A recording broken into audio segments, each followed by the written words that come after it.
Dernière nouvelle 24 heures. Díaz-Canel promet de poursuivre l'œuvre des Castro à la tête de Cuba. Copyright www.cubadebat.cu/AF. Miguel Díaz-Canel, un civil de 57 ans, a pris la relève jeudi de Raúl Castro comme président de Cuba, engageant ce pays dans une transition historique qui s'inscrit toutefois dans la droite ligne du régime. Désigné unique candidat mercredi, M.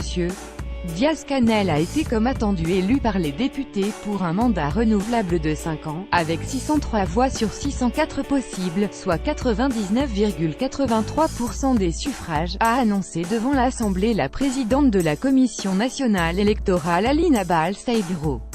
Face aux députés, ce dernier s'est donné pour mandat de poursuivre la révolution cubaine dans un moment historique crucial, mais aussi les réformes économiques entamées par Raúl Castro, dans le but de perfectionner le socialisme. Je viens travailler, je ne viens pas promettre, a déclaré le nouveau président avant de réaffirmer sa fidélité au legs du commandement Fidel Castro, mais aussi à l'exemple, à la valeur et aux enseignements de son prédécesseur. D'ailleurs, a-t-il assuré, Raúl Castro présidera aux décisions de grande importance pour le présent et l'avenir de la nation. Raúl Castro et Miguel Díaz-Canel, alors respectivement président et premier vice-président de Cuba, le 8 juillet 2016 à La Havane.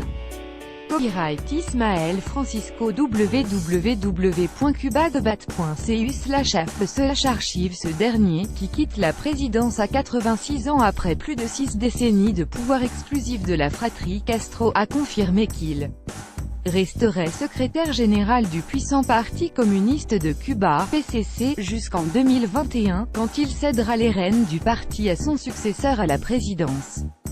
À partir de là, je deviendrai un soldat de plus aux côtés du peuple défendant cette révolution, a annoncé le président sortant, qui avait auparavant vanté les mérites de son dauphin, dont la nomination n'est pas un hasard. Transition générationnelle historique. Raúl Castro l'a préparé à assumer les plus hautes fonctions, l'envoyant représenter son gouvernement à l'étranger tandis que les médias d'État lui accordaient de plus en plus d'espace.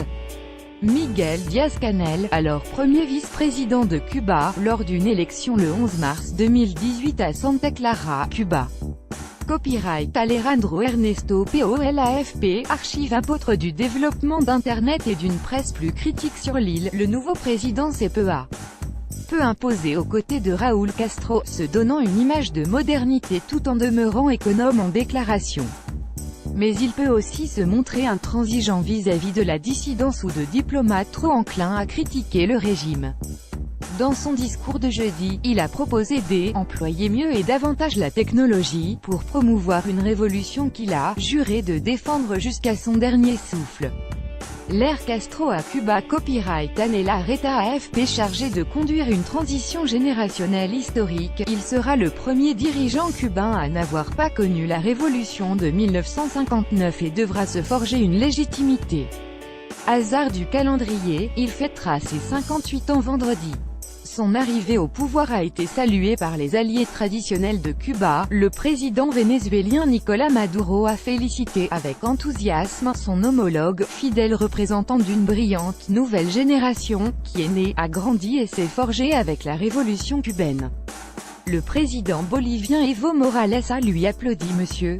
Díaz-Canel comme la garantie de l'approfondissement de l'héritage révolutionnaire du commandement Fidel Castro, de son frère Raúl et du peuple cubain, tandis que le président chinois Xi Jinping a également adressé ses félicitations. Miguel Díaz-Canel. Copyright Anela Reta. Gustavo Izet USAFP. Plus sobrement, l'Union européenne prend note de ce changement à la tête de l'île, avec laquelle elle a initié un rapprochement. Miguel Díaz-Canel aura pour mission de maintenir l'équilibre entre la réforme et le respect des principes essentiels du castrisme, et devra d'emblée s'atteler à poursuivre l'actualisation d'une économie encore étatisée à 80% et entravée depuis 1962 par l'embargo américain. Au plan diplomatique, il sera confronté à un antagonisme renouvelé avec l'éternel ennemi américain, le président républicain Donald Trump, imposant depuis un an un sérieux coup de frein au rapprochement engagé fin 2014. Les résistances attendues pour le guider, le parti unique et le Parlement ont préalablement voté des lignes directrices qui dessinent les orientations politiques et économiques à suivre d'ici à 2030 et qui lui serviront de feuille de route. Il est assez difficile d'évaluer la capacité de Díaz-Canel à remplir les fonctions de président. Il vient du système mais c'est la rigidité du système qui constitue le plus grand obstacle pour avancer, note Michael Shifter, le président du groupe de réflexion Dialogue interaméricain, à Washington. Il peut s'attendre à des résistances, affirme l'expert.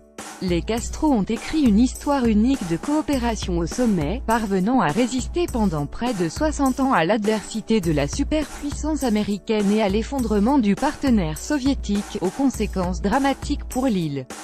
Après avoir succédé en 2006 à son frère Fidel, mort fin 2016, Raúl Castro a engagé une série de réformes autrefois impensables, comme l'ouverture de l'économie au petit entrepreneuriat privé, et a surtout orchestré un rapprochement spectaculaire avec les États-Unis.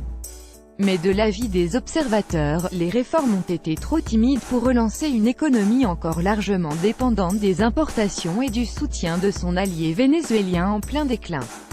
19-4, 2018 21h15 et 28 secondes La Havane, AFP, copyright 2018 AFP.